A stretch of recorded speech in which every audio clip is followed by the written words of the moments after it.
Where does the legitimacy of state power lie? This is a very difficult question to answer. On one hand, without the state, the society as we know it cannot exist. We will be forced to fend for ourselves, concentrating all our efforts on collecting and preserving what we need to survive from scarce natural resources.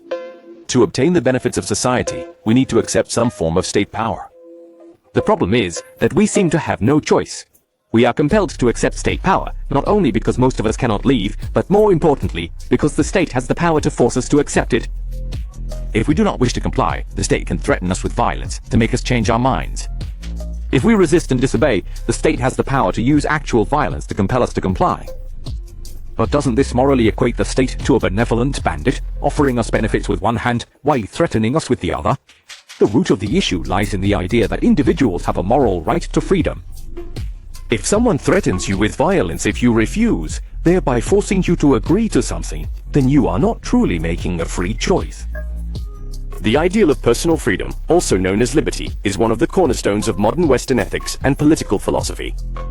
How does freedom align with the idea that the state's authority over us is legitimate?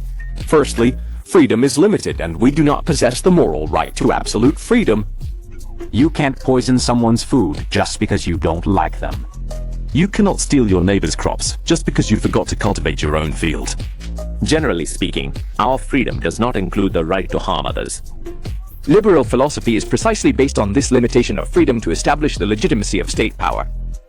If the laws of the state are solely to prevent individuals from harming others, then these laws are completely consistent with individual freedoms. In this case, prohibiting someone from doing something does not mean infringing on their freedom, but rather a reasonable definition of freedom. English philosopher John Stuart Mill defended this viewpoint in his book On Liberty. He wrote, "In a civilized society, the only reason for which power can justifiably be exercised over an individual against their will is to prevent harm to others." This viewpoint is known as the harm principle and has had a profound impact. The harm principle depicts the ideal form of a liberal state, where the only function of the state is to protect and promote the freedom of its citizens while preventing harm between individuals. Beyond that, interfere as little as possible with individual freedom. It is noteworthy that the harm principle does not permit the state to intervene coercively to protect individuals from self-harm. Mill points out clearly that a person cannot be compelled to do or not do something merely because it would be more beneficial to him, make him happier, seem wiser, or even be correct in the eyes of others. These reasons can be used to persuade, convince, or even plead with him, but they cannot serve as a justification for coercion, much less to impose punishment if he does not comply. Of forcing someone to do something for their own benefit is a typical paternalistic approach. Neil considers this practice unreasonable because it implies that the rulers know better than individuals what is beneficial for them. For children, or those unable to care for themselves, such intervention might be justified. However, for most adults, Mill argues that no one knows better than the individual themselves what is in their own best interest. The harm principle specifies that the law is only justified in preventing an individual from harming others. However, not all laws aimed at preventing harm are legitimate, because some laws, while attempting to prevent one harm, may lead to greater harm. For example, government censorship is often defended as a means of preventing harm, because allowing false or immoral ideas to spread freely may cause social disorder or harm. Are in the public interest. However, one of the important characteristics of liberalism is precisely the opposition to censorship and the defense of freedom of speech.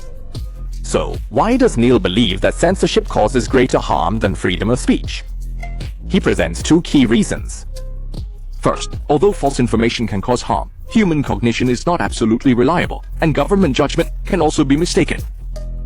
If the government censors certain viewpoints based on erroneous reasons, and it turns out that these viewpoints are true, then the government's censorship itself creates the harm it intended to prevent, hindering the spread of truth. Nonetheless, you may think that well-informed, a reliable and meticulous censorship organization, it may be more often to prevent the spread of false information rather than misjudging true information. Even so, Neil still insists that the risks of censorship far outweigh its potential benefits because it deprives the public of access to the freedom of truth and self-judgment, which are the core values upon which a free society relies for development. This is not the most direct argument against government censorship. Neil's deeper reason involves the value of freedom itself. In his view, for most people, freedom is not just a right, but a fundamental element of a valuable life. Only when we can independently choose our own path and pursue rational decision-making in practice can we truly prosper and thrive. However, rational choices do not arise out of nowhere, but require Learn through experience. Individuals need the opportunity to explore through trial and error, and reflect on and adjust their goals and values during the process. And all of this relies on freedom, including the freedom to make mistakes. If we are deprived of making mistakes, if we are deprived of the right to err, we cannot achieve true understanding or develop independent thinking abilities. Therefore, Neil's second reason is that freedom of speech is a necessary condition for pursuing true happiness.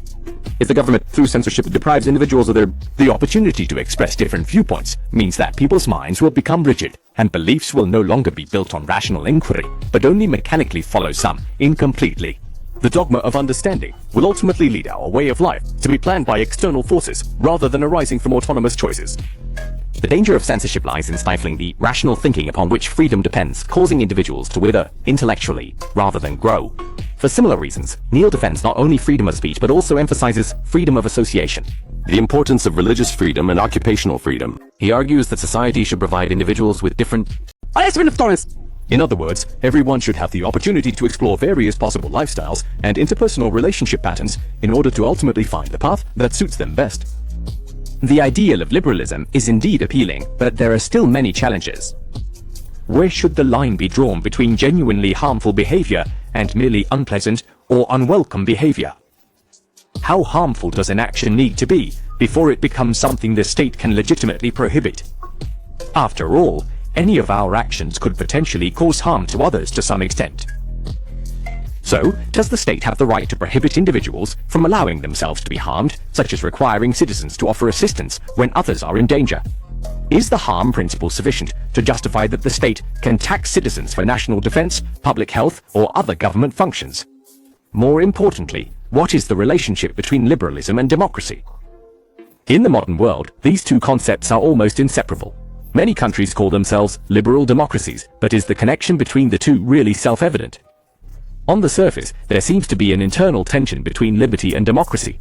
The majority can decide to limit individual freedom through voting, which seems to violate the harm principle. Neil himself keenly perceived this risk. He worried that under a democratic system, minority groups might suffer from the tyranny of the majority, as the will of the majority does not necessarily represent justice. Democracy could become a tool for suppressing dissent. However, despite these concerns, Neil still firmly defends democracy, believing it to be the most ideal form of government. To exercise freedom, we must carefully consider how to manage our lives and make choices. Neil believes that no form of government allows us to do this better than democracy. Finally, what do you in front of the screen think?